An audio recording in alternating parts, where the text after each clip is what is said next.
하나님의 말씀 욥기 3장입니다.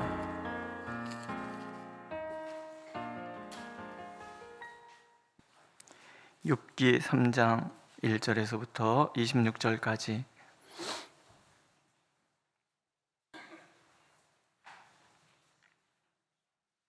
좀 길지만 욥의 고난에 동참한다는 의미로 함께 읽겠습니다. 3장 1절에서부터 26절 함께 읽습니다. 1절. 그 후에 욥이 입을 열어 자기의 생일을 저주하니라. 욥이 입을 열어 이르되 내가 난 날이 멸망하였더라면, 산에 아이를 베었다 하던 그 밤도 그러하였더라면, 그날이 캄캄하였더라면, 하나님이 위에서 돌아보지 않으셨더라면, 빛도 그날을 비추지 않았더라면, 어둠과 죽음의 그늘이 그날을 자기의 것이라 주장하였더라면, 구름이 그 위에 덮였더라면, 흑암이 그날을 덮었더라면, 그 밤이 캄캄한 어둠에 잡혔더라면, 해의 날수와 달의 수가 들지 않았더라면, 그 밤에 자식을 베지 못하였더라면, 그 밤에 즐거운 소리가 나지 않았더라면, 나를 저주하는 자들 곧 리워야단을 격동시키기에 익숙한 자들이 그 밤을 저주하였더라면, 그 밤에 새벽별들이 어두웠더라면, 그 밤이 광명을 발할지라도 얻지 못하며 동틈을 보지 못하였더라면 좋았을 것을. 이는 내 모태의 문을 닫지 아니하여 내 눈으로 환난을 보게 하였음이로구나. 어찌하여 내가 태어서 죽어나오지 아니하였던가? 어찌하여 내 어머니가 해산할 때에 내가 숨지지 아니하였던가? 어찌하여 무릎이 나를 받았던가? 어찌하여 내가 젖을 빨았던가? 그렇지 아니하였던들 이제는 내가 평안히 누워서 자고 쉬었을 것이니, 자기를 위하여 폐허를 일으킨 세상 임금들과 모자들과 함께 있었을 것이요, 혹시 금을 가지며 은으로 집을 채운 고관들과 함께 있었을 것이며, 또는 낙태되어 땅에 묻힌 아이처럼 나는 존재하지 않았겠고 빛을 보지 못한 아이들 같았을 것이라. 거기서는 악한 자가 소유를 그치며, 거기서는 피곤한 자가 쉼을 얻으며, 거기서는 갇힌 자가 다 함께 평안히 있어 감독자의 호통 소리를 듣지 아니하며, 거기서는 작은 자와 큰 자가 함께 있고 종이 상전에게서 놓이느니라. 어찌하여 고난당하는 자에게 빛을 주셨으며 마음이 아픈 자에게 생명을 주셨는고? 이러한 자는 죽기를 바라도 오지 아니하니, 땅을 파고 숨긴 보배를 찾음보다 죽음을 구하는 것을 더하다가 무덤을 찾아 얻으면 심히 기뻐하고 즐거워하나니, 하나님에게 둘러싸여 길이 아득한 사람에게 어찌하여 빛을 주셨는고? 나는 음식 앞에서도 탄식이 나며 내가 앓는 소리는 물이 쏟아지는 소리 같구나. 내가 두려워하는 그것이 내게 임하고 내가 무수하는 그것이 내 몸에 미쳤구나. 나에게는 평온도 없고 안일도 없고 휴식도 없고 다만 불안만이 있구나. 아멘.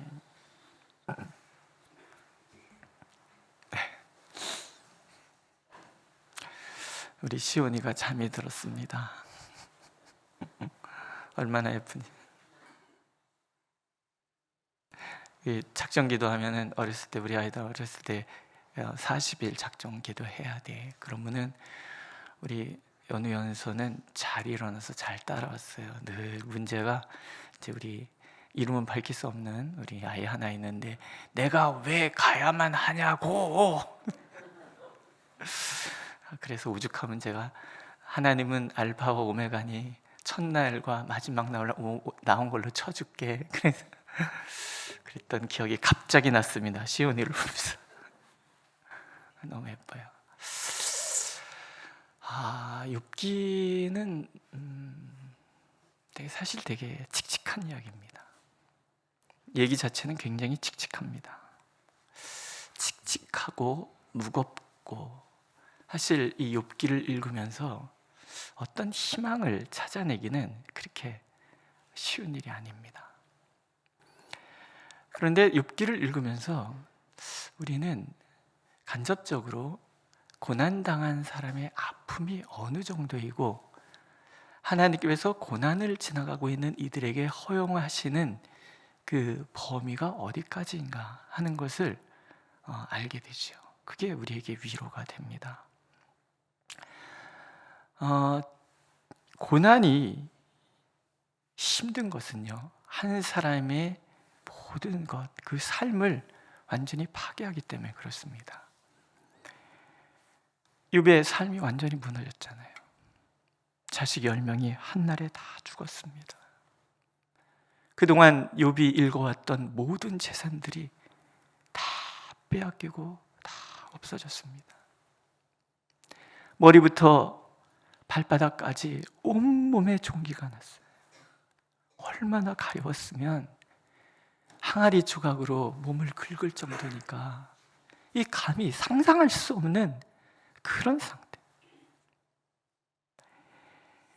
삶이 무너지면 마음도 무너지고요, 마음이 무너지면 영혼도 흔들리는 거잖아요. 그래서 고난은 우리의 삶 전체를 총체적으로 위태롭게 만들고, 그래서 위험한 순간이에요. 아내마저 등 돌리잖아요. 차라리 욕하고 죽어라. 그렇지 않습니까? 그런 와중에 그 고난의 순간에도 하나님께 복을 받았으니 하나님께 화를 받는 것도 당연하지 않느냐, 이런 아주 고고한 얘기를 하고 있는 남편의 꼴이 아내 입장에서는 너무나 답답하고 꽉 막힌 거죠. 아내도 지금 각기 갖고 있잖아요. 자녀 다 잃은 엄마예요. 재산 다 날린 남편의 아내예요. 고난은 온 가족이 같이 가는 거잖아요. 이런 말 할 수 있어요. 근데 고통은요, 시간과 비례해서 커지는 거예요. 처음에 시작할 때는 주신 이도 하나님이시니 거두신 이도 하나님이십니다, 뭐 이런 얘기 할 수 있고, 복을 주셨으니 화도 주시는 거 아니겠느냐, 이런 얘기 할 수 있어요. 처음에 에너지가 남아있으니까. 그러나 시간이 흘러가면서 믿음보다는 고난의 무게가 훨씬 커지기 시작하는 거예요. 약해지는 거죠. 몸도 약한 데다가 영혼이 흔들려 믿음이 흔들리는 거예요. 그러다 보면 하나님은 보이지 않고 처량한 내 처지가 보이기 시작해요. 히브리서가 우리가 뒤로 물러나 멸망에 이를 자가 아니요 오직 영혼을 구원함에 이르는 믿음을 가진 자니라고 아주 다급하게 외쳤던 이유는 고난의 시간과 비례하여 고통의 무게가 더 무거워져 가고, 그러다 보면 우리의 믿음 자체도 사실은 온데간데 없이 사라져 간다는 것을 보고 있기 때문에 그래요. 절망, 이 죽고 싶은 절망은 그때 훅 우리에게 찾아오는 거죠. 제일 먼저 욥이 이 고난의 상황에서 제일 먼저 한 얘기가 뭐냐면 죽고 싶다. 생일을 져줘요.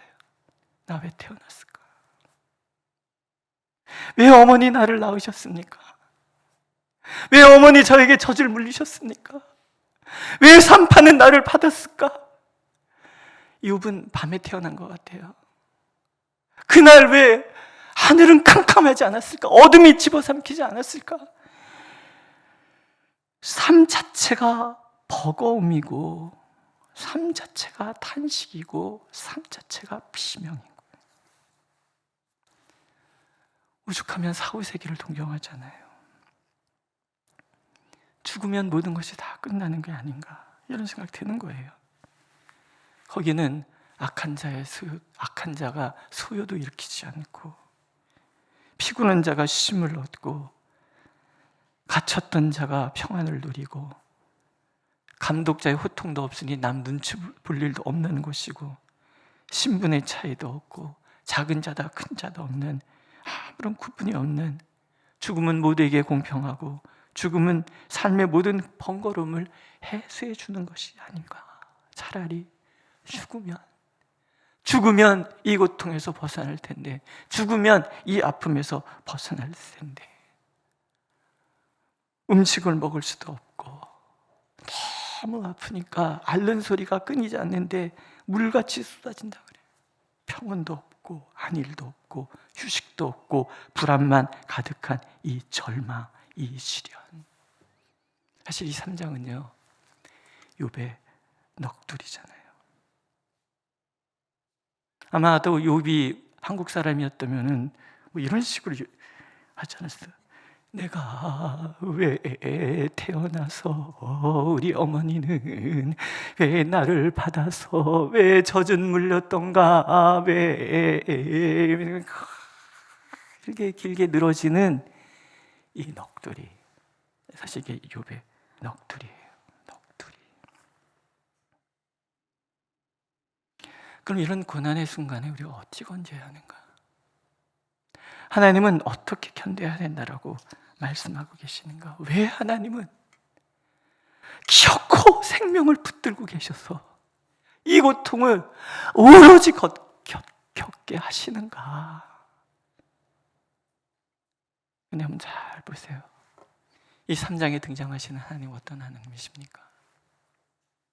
먼저는요 공감하시는 하나님이에요.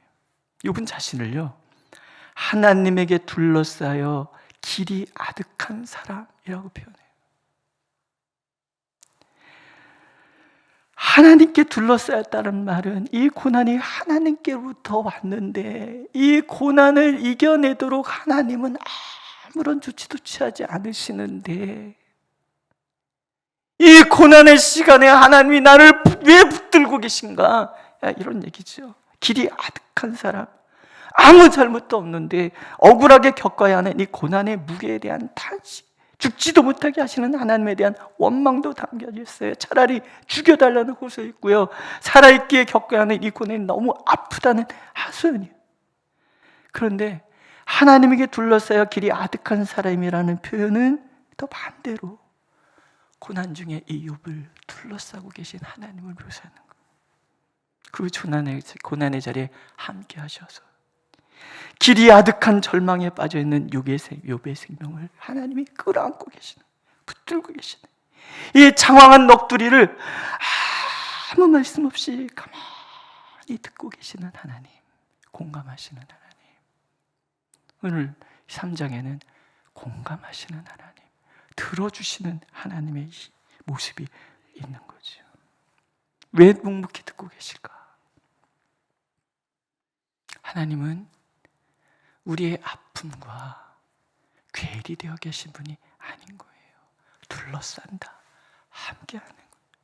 함께 울고 함께 웃고 함께 탄식하고 욥이 정수리부터 발바닥까지 종기가 나서 긁고 있는 그 아픔을 하나님은 같이 겪고 계신다.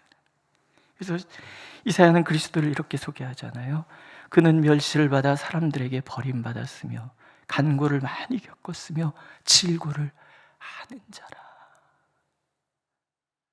우리의 고난 저편 저 끝에서 그저 팔짱 끼고 우리 아프냐, 이 하나님이 아니라 우리의 그 자리에 찾아오셔서 나를 둘러싸 감싸 안고 그 아픔, 그것을 오로지 하나님 함께 고통을 겪으시며 함께 하시는 그런 하나님, 버림받아 보셨기 때문에 버림받은 자의 고통을 알고 질고를 겪으셨기에 질고를 지나가는 이 아픔을 아시고 절망의 깊은 심연에 빠져 보셨기에 절망한 사람의 그 탄식을 알고 계시는 거예요.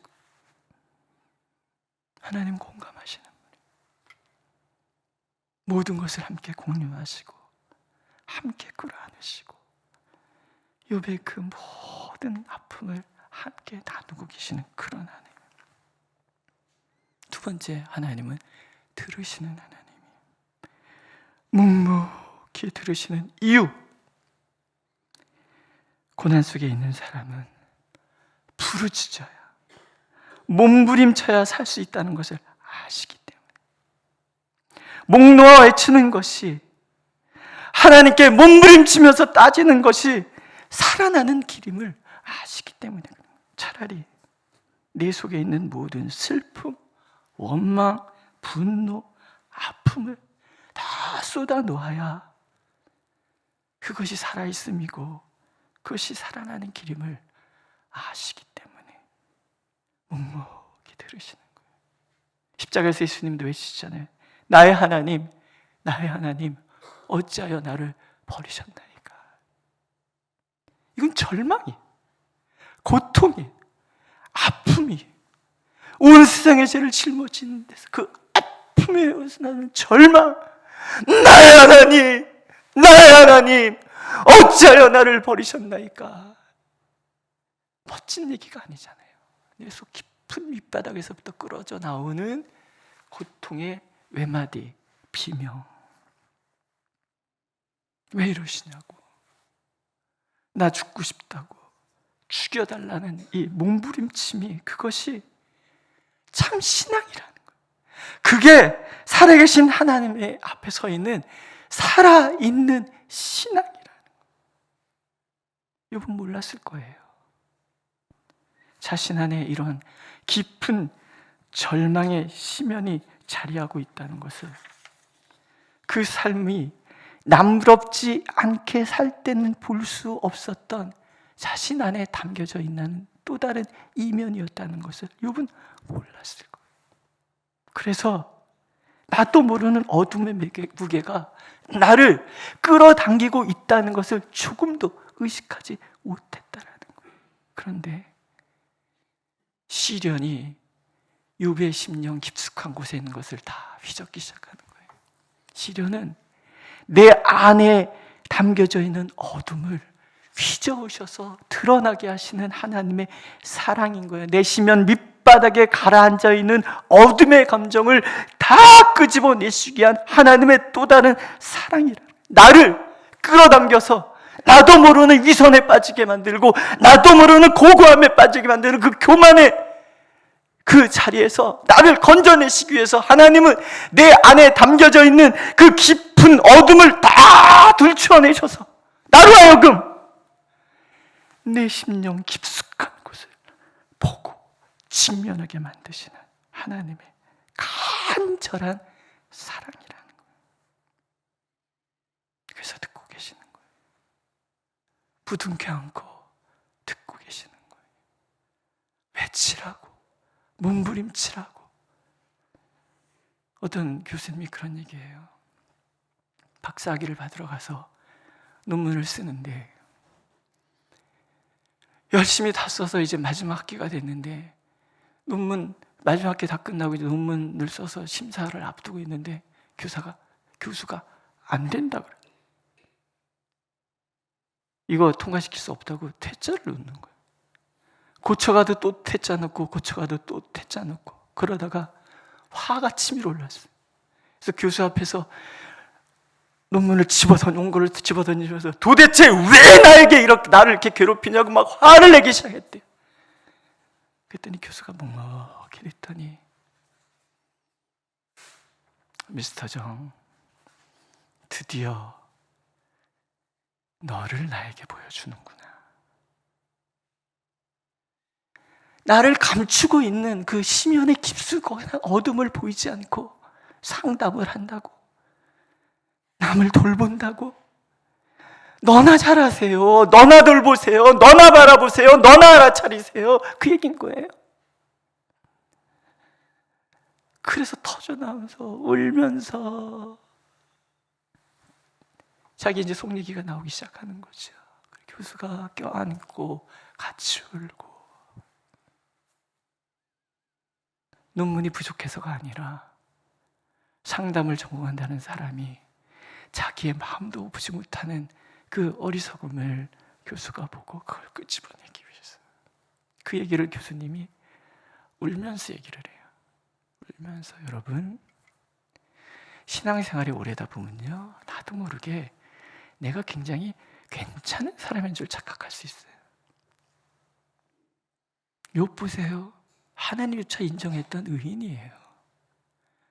그러나 그 심령 속에 욕하고 죽으라는 아내의 그 퉁명스러운 그 윽박지름이 자기 안에도 있었다는 것을 욥이 몰랐었다라는 거예요. 하나님 그걸 끄집어내시는 거예요. 끄집어내시는 거예요. 그래서 하나님은 들으시는 거예요. 우리의 기도는 그래서 세련되면 안 돼요.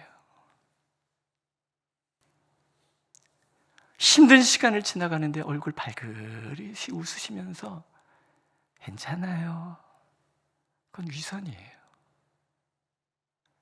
솔직한 건 차라리 욥의 아내처럼 욕하고 죽어라. 이게 정상인 거예요. 그런 적 없으십니까? 그걸 보통 우리가 지랄 발광이라 그러잖아요.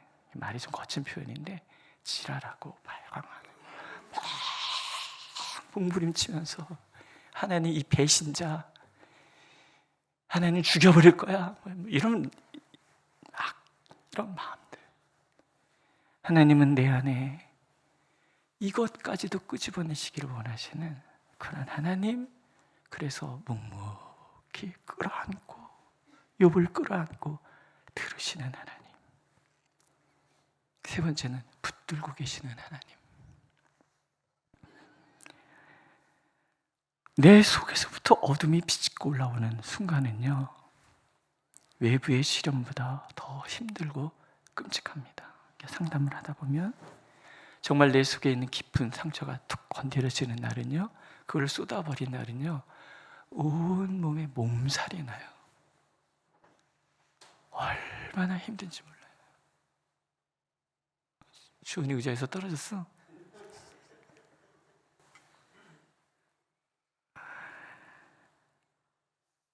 수많은 사람들이 고통 속에서 무너지는 것은요, 외부에서 오는 시련 때문이 아니에요.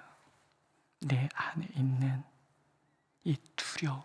오늘 욥은 불안만이도다. 이 불안한 마음.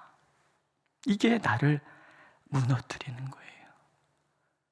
누군가가 나를 붙들어 주기를 바라는 순간, 누군가가 붙들어 주어야만 하는 그런 순간이라는 뜻입니다.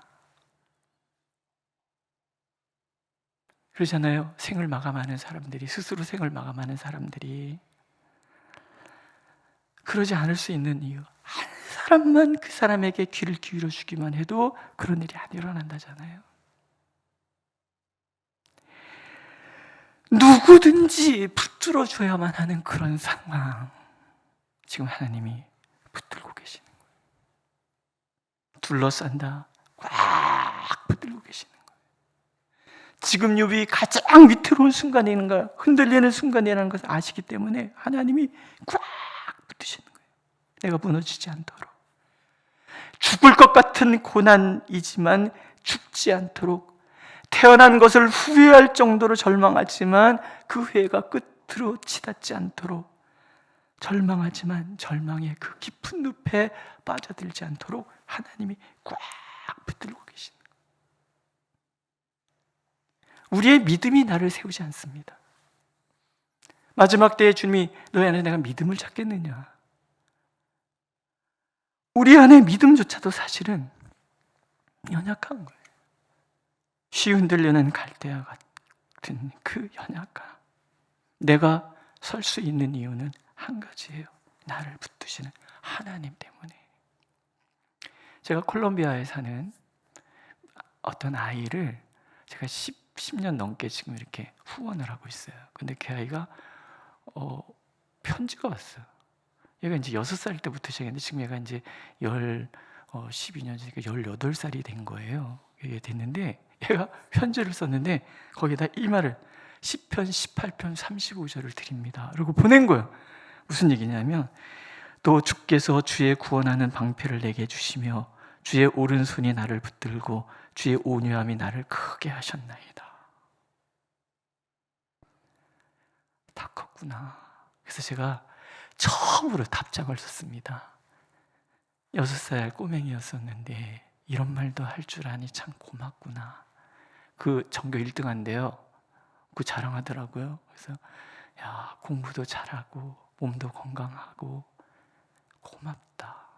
이렇게 이런 말도 나에게 보낼 수 있어서 보내줘서 참 고맙다. 제가 한국말로 하고 우리 연서가 영어로 번역을 해서 편지를 보냈어요.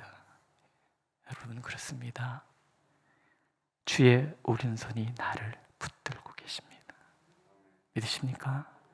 내가 어떠한 순간을 지나고 있더라도 나를 둘러싸고 계신 하나님, 나를 붙들고 계신 하나님이 바뀌시는 법은 없는 거예요. 우리는 의심해서 끊임없이 하나님의 손을 놓을지 모르지만 나를 붙들고 계신 하나님은 절대로 결코 손을 놓으시는 적이 없는 거예요. 오늘도 이 하나님이 지금 나를 꽉 끌어안고 계시다는 이 사실 하나만 굳게 믿고 이 하나님 안에서